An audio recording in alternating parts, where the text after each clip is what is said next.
So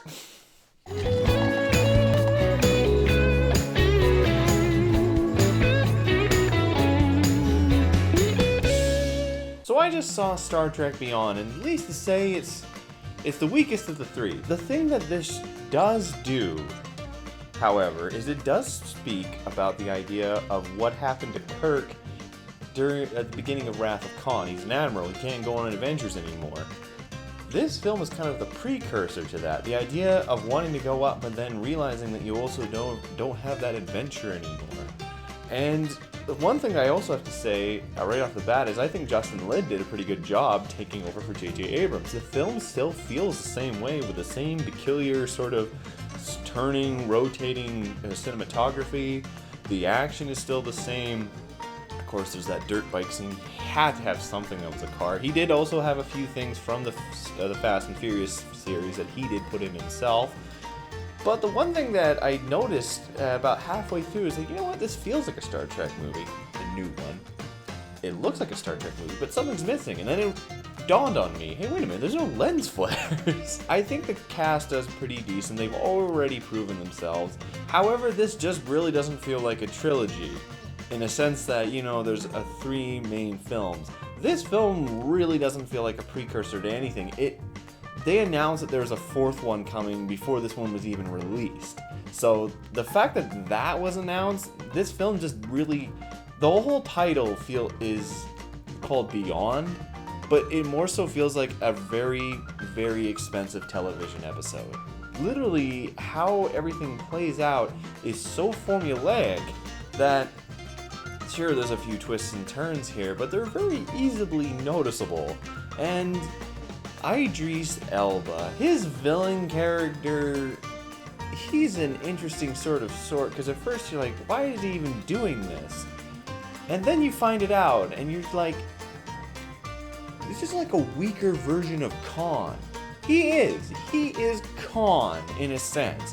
And I'm just saying the generality, not the Benedict Cumberbatch Khan, not the big hairy Mexican chess man Khan, just Khan in general, the idea of getting back at the Federation for being wronged by them.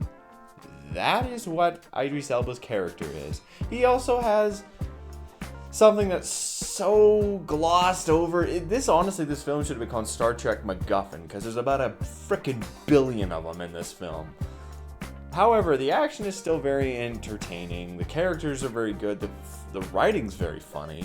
There's a lot of times where I joked, and the use of sabotage was warranted. However, this is another thing about Idris. His whole villain rise to power, his whole character makes no sense when you actually think about it. How did he come into the possession of the things he has? How has he been able to search for these things when he seems to have been on the same planet the whole time? How does he have this giant drone force that is piloted all by someone inside the ship? Also, another thing, this was something that got me right off the bat from the trailers, is how ridiculous the scene is with how the Enterprise gets destroyed.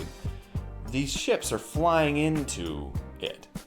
That's not how stuff works. Star Trek has been known for being really rooted in science, and these ships were totally bullshit. You can't fly into something and just fly right out. I don't care how you're designed. You will blow up. You will be crushed. Your ship's gonna go like an accordion. Carl Urban stole the show, in my opinion. I think he's the best character in this whole movie.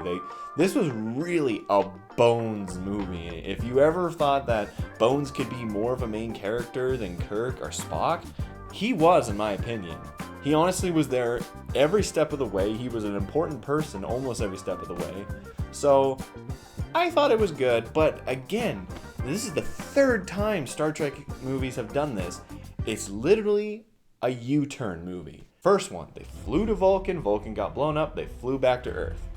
Next one, Han kills Kirk's friend. They fly to the planet, and they fly back to Earth again. What's this one? They come at the space station, they fly to this nebula planet, and then they fly back again. That's 3 times we have seen the same movie. And no one seems to notice this. I don't know how no one does. Either way, despite all the negatives, I still think Star Trek Beyond is an enjoyable film.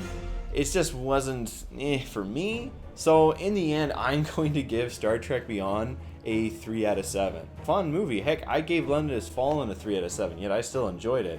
This film is enjoyable, but just for me, I just didn't like it that much. I just thought that in terms of in all honesty, this feels like it has nothing to do with any of the rest of the story. Neither have the other ones, because, you know, those little furry balls aren't even mentioned in this film, but that's what I just feel. Either way, that's all for me. I hope you guys enjoyed this review. Sorry for you Trekkie fans who I might piss off with this, but that's all for me.